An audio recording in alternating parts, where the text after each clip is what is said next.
Tumsifu Yesu Kristo. Wapendwa katika Bwana, leo ninakuletea sala ya kuombea mifugo yako. Lakini kabla ya kusali sala hii, inakupasa usali sala ya Salamu Maria angalau mara 3. Pia usali sala ya Baba Yetu kwa mara ambazo unapenda wewe. Usali sala ya Tukuzwe Baba.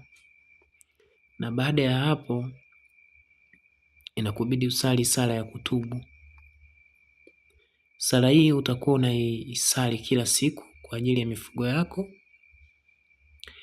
kumuomba Mwenyezi Mungu alinde mifugo yako dhidi ya magonjwa, mifugo pia isiibiwe, isipatwe na hatari yoyote, mifugo isiugue, na pia kumuomba Mwenyezi Mungu izaliane kwa wingi. Umeona? Kwa hiyo sala hii pia inaambatana na kutoa zaka. Lazima ujitahidi kutoa zaka unapokuwa unasali sala hii. Au fungu la 10.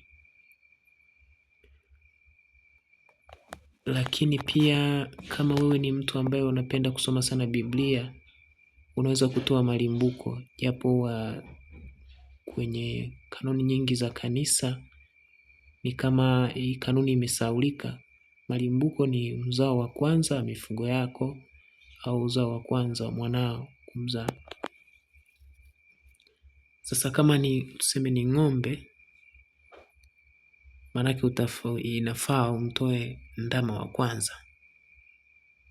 Ukiona hautoweza, unaweza ukatoa zaka tu kawaida. Kama anakamuliwa maziwa yale, unatoa chupa 10, ile chupa moja unampelekea Mwenyezi Mungu. Hasa sala hii unapoisali pia usiwe na roho mbaya kwa watu wengine, yaani kutamani mali ya mtu mwingine. Tusali sasa. Kwa jina la Baba na la Mwana na la Roho Mtakatifu. Amina. Baba Mungu mwenye nguvu, naweka mifugo yangu mikononi mwako, uwalinde dhidi ya magonjwa, uwizi na kila hatari. Wape afya njema, wazaliane kwa wingi na ubariki kazi ya mikono yangu kupitia mifugo hii. Amani yako iwe juu ya banda langu na riziki yangu iongezeke kwa neema yako. Kwa jina la Baba na la Mwana na la Roho Mtakatifu. Amina. Na wakati unasali sala hii, unaisali ukiwa kwenye zizi la mifugo yako. Pale ndipo unatakiwa kusali ukiwa ulipo. Nafikiri mtakuwa mmenielewa. Tumsifu Yesu Kristo.